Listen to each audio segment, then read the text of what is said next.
မာပြည်ဟာကြာဆုံးနိုင်ငံဖြစ်တော့မယ်တဲ့တကယ်တမ်းကျတော့ဗမာပြည်ကကြာဆုံးနိုင်ငံဖြစ်နေတာကြာလာပေါ့ဗမာပြည်ဟာကြာရှုံးနိုင်ငံဖြစ်နေတာကြာလာနေပြီကိုကျော်မင်းကိုအစ္စလာမ်ဝါလေကွန်ဥပုပ်ရပါစေကျွန်တော်ကတော့ဥပုပ်မရတော့ဥပုပ်ယူထားတဲ့သူကိုပဲလိုက်ရှားယူတော့မယ်ကိုကျော်မင်းကိုနော်တခါတည်းအကြံဉာဏ်မှာပေးတာကျွန်တော်ကဥပုပ်မဆောင်နိုင်တဲ့အခါကျတော့ဥပုပ်ရတဲ့လူကိုယူလိုက်ရင်တဝက်တော့ရမှာပေါ့ထားပါတော့ဗမာပြည်ကိုကြာရှုံးနိုင်ငံဖြစ်တော့မယ်တဲ့ဗမာပြည်ဟာကြာရှုံးနိုင်ငံဖြစ်နေတာကြာလှနေပြီဒီစကားကဘာဖြစ်လို့ပြောရလဲဆိုတော့နိုင်ငံတစ်ခုအောင်မြင်တယ်ကြာဆုံးတယ်ကြာရှုံးတယ်ဆိုတဲ့ကိစ္စကပညာရေးနဲ့ဆိုင်ကုန်ထုတ်လုပ်မှုနဲ့ဆိုင်တယ်နိုင်ငံထဲမှာရှိနေတဲ့လူငယ်တွေရဲ့အတွေးအခေါ်နဲ့ဆိုင်တယ်ဇာနီဆိုရင်အစ္စလာမ်ဝါလေကွန်ကိုတိဆောက်ပါဘာဖြစ်လို့ဗမာပြည်ကြာရှုံးနိုင်ငံဖြစ်နေပြီလဲပြောပြီးဟဲ့ဆိုတစ်ချက်ဗမာပြည်ကဆရာဝန်တွေအင်ဂျင်နီယာတွေအတွေးအခေါ်ပညာရှင်တွေဒီလူတွေနိုင်ငံရခြားကိုသွားသူတို့ရဲ့ပညာရေးကိုနိုင်ငံခြားကနော်အထူးသဖြင့်တော့ဥရောပတို့အမေရိကတို့ကနေဒါတို့ကဒီလူတွေရဲ့ဗမာပြည်ကတက်လာတဲ့ပညာရှင်တွေရဲ့ပညာရေးကိုအသိအမှတ်ပြုတာမပြုတာထားတန်တရားရှိ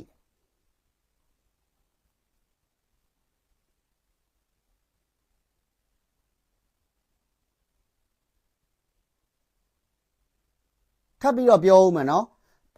ခမည်းတော်ဗမာပြည်ကနေဘလောက်ပဲပညာတက်လာတယ်ထားဗမာပြည်ရဲ့ပညာရေးဗမာပြည်ရဲ့လက်မှတ်တွေကိုနိုင်ငံရခြားဥရောပတို့အမေရိကတို့အဲ့မှာရှိတဲ့လူတွေအကုန်လုံးကတန်တရားရှိအဲ့ဒီတဲကကျွန်တော်တို့ကတိုင်းပြည်တစ်ပြည်တိဆောက်တယ်နော်တိုင်းပြည်တစ်ပြည်မှာဟိုနာမည်ရှိတယ်ပြုတယ်အကုန်လုံးပြောပြီးဟေ့ဆိုလို့ရှိရင်ပညာရေးနဲ့ဆိုင်တယ်လူနဲ့ဆိုင်တယ်ဗမာပြည်ကပညာတတ်တွေဗမာပြည်ကလူငယ်တွေကိုနိုင်ငံရခြားကတန်တရားရှိပြီဆိုတာနဲ့အဲ့နိုင်ငံကကြာရှုံးခြင်းစပြီးတော့စနေအဲ့တော့နိုင်ငံဖွံ့ဖြိုးတိုးတက်တယ်နိုင်ငံကြီးထွားတိုးတက်တယ်ဆိုတာဗမာပြည်မှာလူသားအရင်းအမြစ်လည်းကြာရှုံးနေတယ်ကုန်ထုတ်လုပ်မှုကြာရှုံးနေတယ်အားကစားကြာရှုံးနေတယ်အမှုပညာကြာရှုံးနေတယ်အဲ့တော့ခင်ဗျားတို့ဗမာပြည်မှာဘာတွေကြံသေးလဲထပ်ပြီးတော့မေးမယ်ဗမာပြည်မှာရှိတဲ့လူငယ်တွေကကိုယုံကြည်မှုရှိရဲ့လားငါဗမာပြည်မှာနေမယ်ငါဗမာပြည်မှာအလုပ်လုပ်မယ်ငါဗမာပြည်မှာတစ်သေးဖြစ်အောင်လုပ်မယ်ဆိုတဲ့အတွေးခေါ်လူငယ်တွေပေါ်မှာရှိရဲ့လား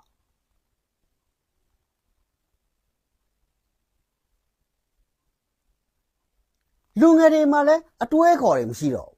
လူငယ်တွေကလည်းကိုယုံကြည်မှုမရှိတော့ဘူးနောက်တစ်ချိန်မှာတိုင်းပြည်ရဲ့ခေါင်းဆောင်ဖြစ်မယ်ဆိုတဲ့လူငယ်တွေဟာကိုယုံကြည်မှုမရှိဘူးဆိုအဲ့ဒီနိုင်ငံကကြာရှုံးနေတာကြားလာပြီပေါ့ဗမာပြည်မှာရှိတဲ့လူငယ်တွေငါဘဝဖွံ့ဖြိုးတိုးတက်အောင်နိုင်ငံရခြားသွားမယ်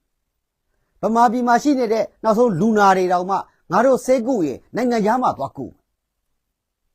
သေရေးရှင်ရေးဖြစ်လို့ဆေးကုမယ်ဆိုရင်တောင်မှနိုင်ငံခြားမှာသွားကုမယ်လို့အတွေးခေါ်ဝင်းနေတဲ့နိုင်ငံအဲ့ဒီနိုင်ငံလောက်ကြာရှုံးနေတဲ့နိုင်ငံဘယ်နိုင်ငံရှိမှာလဲအဲ့ဒါကိုဗမာပြည်ကကြာရှုံးနိုင်ငံတော့ဖြစ်တော့မယ်တဲ့ခမည်းတော်ဗမာပြည်ကိုတရုတ်ကလည်းလှုပ်ချင်တာလာလှုပ်တယ်အိန္ဒိယကလည်းလှုပ်ချင်တာလာလှုပ်တယ်အမေရိကကလည်းလှုပ်ချင်တာလာလှုပ်တယ်ဥရောပကလည်းလှုပ်ချင်တာလာလှုပ်တယ်လှုပ်ချင်တာလှုပ်လို့ရတဲ့နိုင်ငံကကြာရှုံးနေတဲ့နိုင်ငံမဟုတ်ဘူးလားခမည်းတော်ပြောနေတဲ့ဗမာမျိုးချစ်တို့ပါတို့မျိုးချစ်စိတ်တွေရှောက်ပြောမနေမျိုးချစ်စိတ်တောင်မှဟိုထိုင်းတို့မလေးရှားတို့ကစိတ်တောင်မယူတော့ဘူးခင်ဗျားတို့ပြောတဲ့လူစိတ်ကိုမပြောနဲ့တလိမ့်ဆန်စိတ်တောင်မှမျိုးချစ်စိတ်တောင်မှမယူတော့ဘူးဗမာစိတ်ကပိတ်နေဆိုပြီးတော့ပြောရဆိုရတာကခက်လာတယ်ပြောရဆိုရတာခက်လာတဲ့အချိန်မှာဗမာပြည်ကလူတွေကတစ်ချက်ကဘယ်နိုင်ငံမှာမဆိုတရားဥပဒေနဲ့သွားတာဗ မဆုစုမြတ်တို့ဒီမှာမေချစ်တို့အကုန်လုံးရှိတဲ့လူတွေရှိတယ်အဲ့လူတွေအကုန်လုံးဥရောပမှာနေကြအဲ့ဒီလူတွေအကုန်လုံးအ ਨੇ ဆုံးမလေးရှားကိုရောက်ဖူးတဲ့လူတွေထိုင်းနိုင်ငံကိုရောက်ဖူးတဲ့လူတွေဘယ်နိုင်ငံမှာပဲဖြစ်ဖြစ်လူအခွင့်ရေးဆိုတာလူအခွင့်ရေးပဲအကုန်လုံးကနိုင်ငံတိုင်းကတရားဥပဒေနဲ့အုပ်ချုပ်တာလူအခွင့်ရေးဆိုတာကောင်းတယ်လူအခွင့်ရေးဆိုတာလူအခွင့်ရေးဆိုတာဘုန်းကြီးတွေဟောတဲ့တရားတော်တွေလိုပဲလူအခွင့်ရေးဒီလူအခွင့်ရေးပဲဖြစ်တယ်သို့တော့နိုင်ငံတစ်ခုကိုတီဆောက်အုပ်ချုပ်တဲ့အခါမှာတရားဥပဒေနဲ့အုပ်ချုပ်တာငွေများလို့ပဲတရားနိုင်တရားကိုတရားကပဲနိုင်တရားဥပဒေနဲ့အုပ်ချုပ်တာလူအခွင့်ရေးနဲ့အုပ်ချုပ်တဲ့နိုင်ငံဆိုတာမရှိဘူးလူအခွင့်ရေးချိုးဖောက်တဲ့နိုင်ငံတွေကြီးပဲ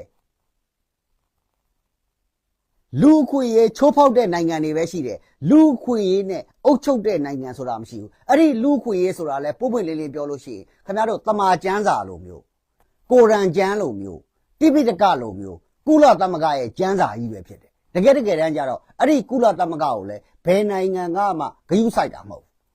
လူအခွင့်ရေးကျင်ညာစာတမ်းဆိုတာကုလသမဂ္ဂကထုတ်တဲ့တမာကျမ်းစာလို့အစစ်မျိုးပဲရှိတာဒီလူအခွင့်ရေးကိုနော်ဘယ်သူကမှဂရုစိုက်နေတာမဟုတ်ဘူးပတ်စံရှိရင်တော့ဂရုစိုက်တာပေါ့ဗျာပတ်စံမရှိလို့ရှိရင်ဘယ်နိုင်ငံမှဂရုစိုက်တာမဟုတ်ပတ်စံရှိတောင်မှဂရုမစိုက်တဲ့နိုင်ငံတွေအများကြီးပဲသူ့နိုင်ငံတွင်းမှာနိုင်ငံတွေရဲ့ဥပဒေရှိတယ်ဆော်ဒီဆိုတာကမ္ဘာမှာအချမ်းသာဆုံးနိုင်ငံထဲမှာပါတာပဲဒါပေမဲ့အမျိုးသမီးတွေကားမောင်းလို့ရတာမနစ်တနေ့မှာကားမောင်းလို့ရတာအမျိုးသမီးတွေကားမောင်းလို့ရတာမနေ့တနေ့မှကားမောင်းလို့ရတာဒါတော့မှဆော်ဒီမှာအမျိုးသမီးဘောလုံးပွဲတွေတည်တည်ချာချာကန်လို့ရသေးလားသွားမေးကြည့်မရဘူးအဲ့ဒါလူ့အခွင့်အရေးချိုးဖောက်တာဆော်ဒီကအမျိုးသမီးတွေလည်းဘောလုံးကန်ခြင်းမှာပေါ့ဆော်ဒီကအမျိုးသမီးတွေလည်းဖလန်ထခြင်းမှာပေါ့ဆော်ဒီကအမျိုးသမီးတွေလည်းပွားခြင်းမှာပေါ့ရလားမရဘူးလူ့အခွင့်အရေးသမားတွေဆော်ဒီသွားပြောရဲလားမပြောရဲဘူးတရုတ်ပြည်မှာဝီဂါတွေလူ့အခွင့်အရေးချိုးဖောက်ခံရတယ်ပြောနေတယ်သွားပြောရဲလားမပြောဘူး sorry တရုတ်ကလည်းပြောမယ်လေငါတို့နိုင်ငံဥပဒေနဲ့အုပ်ချုပ်တာပေါ့အထူးကတရားဥပဒေကိုကျွန်တော်တို့ကသေသေးချာချာရင်ဆိုင်ရမယ့်ကိစ္စမှာတရားဥပဒေကိုမရင်ဆိုင်တော့ဘဲနဲ့ပညာတတ်တယ်ဆိုတာတကယ်တမ်းကျတော့ပညာလည်းတတ်တာမဟုတ်ပါဘူးဖုန်းကြီးတွေလို့ပေါ့လူ့အခွင့်အရေးဆိုတဲ့ကျမ်းစာတွေသွားသင်ပြီးတော့တရားလျှောက်ဟောနေတာတကယ်လက်တွေ့ဘဝမှာလူ့အခွင့်အရေးသမားဆိုတဲ့ကောင်တွေဘာမှလုပ်တာမဟုတ်ဘူးတကယ်လက်တွေ့ဘဝမှာဟာဒီကောင်တွေရှောက်ပြောနေတဲ့နယ်ဆင်မန်ဒဲလာတို့နော်ဟိုအမေရိကနေပြီးတော့မာတင်လူသာကင်းတို့ရှောက်ပြောနေတာအမဟာတမဂန္ဒီတို့ပြောနေတာအဲ့ဒီဗမာပြည်ကလူ့အခွင့်အရေးလို့ပြောတဲ့ကောင်တွေမဟာတမဂန္ဒီလို့လဲစားထွက်ချက်တဲ့အထဲမှာတကောင်းမှမပါဘူးဗမာပြည်ကလူ့အခွင့်အရေးလို့ပြောတဲ့ကောင်တွေ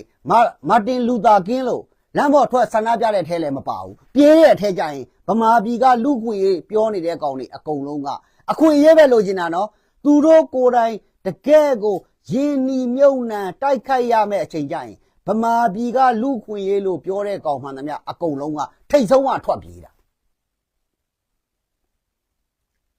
မာတင်လူသာကင်းအမေရိကမှာနော်လူပြူလူမဲဥပဒေတွေဖော်ထုတ်မဲ့အခါလူမဲတွေရဲ့အခွင့်အရေးတွေနော်ဟိုနစ်နာဆုံးရှုံးလို့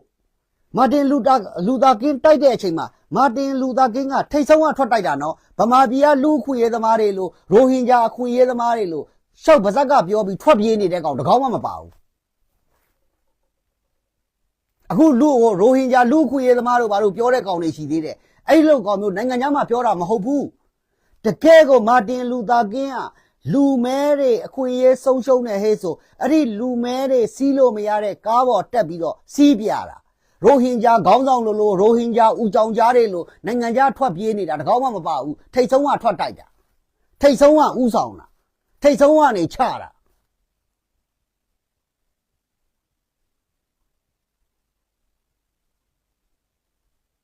ထိတ်ဆုံးကနေချတာ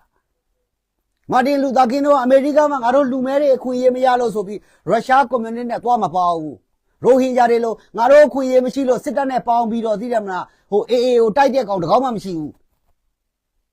အမေရိကန်ကိုအားကိုးပြီးတော့ဟိုအာတူဘီလာမယ်ဆိုပြီးပြောမဲ့ကောင်တကောင်းမှမရှိဘူးဒါမာတင်လူသာကင်းတို့သမိုင်းနေသေးသေးချာချာပြန်လှုပ်ကြည့်မပြောချင်လို့ကြည်နေတာတခါကြားလို့ရှိရင် လူတွေအကုန်လုံးကမပြောချင်လို့မလှုပ်ချင်လို့ကြည်နေတယ်ဟဲ့ဆိုရင်လူဘာကဝခြင်းလာတယ်လူဘာကဝခြင်းလာတယ်မင်းတို့ထပ်ပြောမယ် professional ဆိုတာဘာလဲ professional ဆိုတာကိုယ့်ရဲ့အတတ်ပညာမင်းတို့မှာတကယ်အတတ်ပညာရှိလားဖုံးကြီးတွေလို့ကျမ်းစာတွေဖတ်တရားတွေလိုက်ဟောမနေနဲ့အတွေးခေါ်ရှိတဲ့လူတွေဟာသူ့ဟာသူကျမ်းစာဖတ်လို့ရတယ်အသိပညာရှိတဲ့အတွေးခေါ်ရှိတဲ့လူတွေကသူ့ဟာသူကျမ်းစာဖတ်လို့ရတယ်သူ့ဟာသူဘလို့စောင့်ရှောက်နေထိုင်ရမယ်ဆိုတာသူ့ဟာသူသိတယ်လူတွေမှာအရေးကြီးတာကအတတ်ပညာမင်းဘာအတတ်ပညာရှိတယ်မင်းတို့မှာဘာမှအတတ်ပညာမရှိဘူးမင်းတို့မှာအချောင်သမားစိတ်ဓာတ်အပြည့်အဝနဲ့လူအခွင့်ရေးဆိုတဲ့ကျမ်းစာကြီးကိုဖတ်ပြီးတော့မင်းတို့မှာကလိန်ကကျစ်လုပ်မယ်ဆိုတဲ့အတွေးခေါ်ပဲရှိတယ်တိချက်ကိုမေးပြီးနော်မင်းတို့မှာဘာအတတ်ပညာရှိလဲဘာမှမင်းတို့မှာအတတ်ပညာမရှိဘူးကျမ်းစာတွေဖတ်မယ်အဲ့ကျမ်းစာဆိုတာမင်းတယောက်တည်းဖတ်လို့ရတာမဟုတ်ဘူးစာတတ်တဲ့ကောင်တိုင်းကကျမ်းစာတွေအကုန်လိုက်ဖတ်လို့ရတယ်ကျမ်းစာတွေဖတ်ပြီးအဲ့ကျမ်းစာတွေကကောင်းမဲ့ထင်တဲ့ဟာလေးကိုရွေးယူပြီးတော့လူများကြိုက်အောင်ဟောလို့ရှိရင်လူခွေရသမားဖြစ်တယ်တို့တရားဟောဆရာဖြစ်တယ်တို့ဒီအထာတွေနဲ့လာမလုံးနဲ့အဲ့ဒီကိစ္စခဏထားတော့မင်းတို့တစ်ခါတခါကြာရင်စိတ်အချင်းပေါက်လာတော့မစီမဆိုင်အကြောင်းအရာတွေပါလာနော်မစီမဆိုင်အကြောင်းအရာတွေပါလာမင်းတို့မပြောချင်လို့ကြည်နေတာရိုဟင်ဂျာတကယ်ပြည်သူတွေဟာဗမာပြည်သူတွေလိုပဲဗမာနိုင်ငံမှာရှိနေတဲ့ပြည်သူတွေနဲ့ရိုဟင်ဂျာတွေနဲ့အကုန်အတူတူပဲရိုဟင်ဂျာတွေလည်းစာပေသင်ကြားမှုမှာအများစုကအခက်ခဲတွေရှိတယ်ဆရာနာရှင်တွေကနေပြီးတော့နှိပ်ကွပ်ထားတဲ့အခါသူတို့မှလည်းပညာသင်ကြားခွင့်မရှိဗမာတွေထဲမှာလည်းပညာသင်ကြားခွင့်မရှိတဲ့လူတွေအများကြီးပဲနော်အဲ့တော့အကုန်လုံးကပြောစရာရှိပြီဟေ့ဆိုလို့ရှိရင်ဗမာပြည်မှာလူတွေအကုန်လုံးကဘာသာတရားနဲ့လဲနှိပ်ကွပ်ထားတယ်စာပေသင်ကြားမှုမှာလဲနှိပ်ကွပ်ထားတယ်အဲ့လိုအကုန်လုံးနှိပ်ကွပ်ထားတဲ့အခါကျတော့ဘာတွေဖြစ်လဲဆိုတော့ဗမာပြည်သူလူထုရဲ့အတွေးခေါ်တွေအမြင်တွေကနော်ကိုယ့်ရဲ့အတိုင်းဝိုင်းလေးတစ်ခုကိုယ့်ရဲ့အတိုင်းဝိုင်းလေးတစ်ခုကိုယ့်ရဲ့ဒေသတစ်ခုလောက်ကဲအတွေးခေါ်ကိုယ့်ဘဝရဲ့ဘယ်လိုပြောမလဲယက်တိမှုအတွက်လောက်ပဲလောက်တာအဲ့ဒီခါကျတော့လူတွေအကုန်လုံးကဘာဖြစ်လာလဲဆိုတော့ကိုလုံးမှကိုစားရတယ်တို့နော်နိုင်ငံရေးကငါနဲ့မဆိုင်ဘူးတို့ဒီလိုမျိုးတွေဖြစ်လာတယ်အဲ့လိုဖြစ်လာတဲ့အချိန်မှာလူမျိုးစုတွေထဲမှာတကယ်လောက်တဲ့လူတွေရှိလူမျိုးစုတွေနော်ဗမာလူမျိုးပဲဖြစ်ဖြစ်ကချင်လူမျိုးပဲဖြစ်ဖြစ်ကချင်လူမျိုးပဲဖြစ်ဖြစ်ဘယ်လူမျိုးတွေဖြစ်ဖြစ်တကယ်လောက်တဲ့လူတွေရှိတယ်လို့အချောင်သမားတွေကများလာတယ်အချောင်သမားတွေကများလာတယ်ဘာဖြစ်လို့ဒီစကားကိုပြောလဲဆိုတော့ငင်းညံ့အောင်တို့ကဒုက္ခတယ်ငါဒုက္ခတယ်လျှောက်ပြီးတော့ငါဖင်လန်ရောက်လာဒါပေမဲ့အဲ့ဒီအခွင့်အရေးသမားတွေအချောင်သမားတွေကြတော့နိုင်ငံရေးခိုလုံငွေယူတာတို့နော်ဘယ်လိုပြောမလဲကိုယ့်အကိုကလိန်ကကြစ်ကြပြီးတော့အဲ့နိုင်ငံမှာနေခွင့်ရအောင်ចောင်းသားဘယ်လိုပြောမလဲចောင်း student permit နဲ့နေပြီးတော့ရေရှည်ဆက်ပြီးတော့နေတာတို့အဲ့ဒါမျိုးတွေသူတို့ကဖုတ်ပြီးငါတို့က passport နဲ့လာတာငါတို့ကចောင်းသားဗီဇာနဲ့လာတာတကယ်တမ်းကြတော့ဒီ DB လျှောက်တဲ့လူတို့နိုင်ငံရေးခိုလုံတဲ့လူတို့ဆိုတာပို့ပြီးတော့ဗမာပြည်အတွက်တာဝန်ရှိသေးတယ်မင်းတို့နိုင်ငံရေးဘာဖြစ်လို့ခိုလုံလဲဗမာပြည်မကောင်းလို့ခိုလုံတယ်ဗမာပြည်ကောင်းတယ်ဗမာပြည်ကောင်းဖို့အတွက်မင်းတို့မှာပို့ပြီးတော့လုပ်ပေးရမယ့်တာဝန်မင်းတို့မှာပို့ရှိတယ်နိုင်ငံရေးခိုလုံတဲ့သူတို့နော်နိုင်ငံရေးခိုလုံငွေရတဲ့သူတို့စကောလာရတဲ့သူတို့ဆိုတာဗမာပြည်ကိုပို့ပြီးတော့လုပ်ပေးရမယ့်တာဝန်ရှိတယ်ဒုက္ခတယ်ဆိုတဲ့ကောင်ကကျွန်တော်တို့ကတော့ဒုက္ခတယ်ဖြစ်ပြီကျွန်တော်တို့ကိုအကူအညီပေးကြပါအကိုကြီးတို့အမကြီးတို့ပေးမှကျွေးမှစားရတဲ့ဘဝတရောင်းသားဘဝနာမည်ခံပြီးတော့ဒုက္ခတယ်အဖြစ်နဲ့အမေရိကပဲဖြစ်ဖြစ်ဖင်လန်ပဲဖြစ်ဖြစ်ဆွီဒင်ပဲဖြစ်ဖြစ်ဒုက္ခတယ်ဘဝနဲ့သူတို့ရောက်လာတာသူတို့ဒုက္ခတယ်လို့ခေါ်ပြီးတော့ဒုက္ခတယ်ဖြစ်တဲ့အတွက်ကိုအဲ့ဒီနိုင်ငံတွေကခေါ်တာနိုင်ငံရေးခိုလုံတာမဟုတ်ဘူးစတူဒန့်ဗီဇာနဲ့သွားတာမဟုတ်ဘူး DB လျှောက်တာမဟုတ်ဘူးမင်းတို့ဗမာပြည်မှာအခုဖြစ်နေတာကကလိန်ကချစ်တွေကနေရာရနေတာအဲ့လိုကလိန်ကချစ်တွေနေရာရဖို့အတွက်လဲကလိန်ကချစ်တွေနေရာရဖို့အတွက်လဲလူခွေရေးဆိုတဲ့ဟာကြီးကဖန်တီးပေးထားတာ လူခွင့်ရေးကိုကျွန်တော်တို့ကကုလသမဂ္ဂရဲ့ကြေညာစာတမ်းတစ်ခုအဖြစ်ပဲဘယ်နိုင်ငံဖြစ်ဖြစ်လူခွင့်ရေးချိုးဖောက်နေတာတွေအများကြီးရှိတယ်ဘယ်နိုင်ငံဖြစ်ဖြစ်ဖင်လန်လိုနိုင်ငံမှာလူခွင့်ရေးချိုးဖောက်မှုရှိလားမရှိဘူးလားရှိတာပေါ့ပတ်ပတ်ဆက်ဆက်ရှိတာပေါ့လူခွင့်ရေးချိုးဖောက်တယ်ဆိုတာဘယ်ဟာကိုခေါ်တာလဲမင်းလဲလူငါလဲလူလေမင်းသမရမင်းမသမရလုပ်ဖို့အရေးချင်းရှိမင်းသမရလုပ်ငင်းညမ်းအောင်အရေးချင်းရှိငင်းညမ်းအောင်သမရလုပ်ဒါပေမဲ့ဖင်လန်နိုင်ငံမှာဥပဒေပြဋ္ဌာန်းတာနဲ့ငင်းညမ်းအောင်မင်းဒီနိုင်ငံမှာမမွေးနိုင်ငံသားမဖြစ်ဘူးအဲ့ဒါမင်းလူခွင့်ရေးချိုးဖောက်တာလေအဲ့ဒါလူခွင့်ရေးချိုးဖောက်တာလေမင်းတို့သမရတဲ့ငါအရေးချင်းရှိတယ်လူတို့ကရွေးချယ်တဲ့ထားအောင်ငင်းညမ်းအောင်ဖင်လန်မှာမမွေးသမရမဖြစ်ဘူးအဲ့တော့ကျွန်တော်ပြောချင်တာလူခွင့်ရေးဆိုပြီးတော့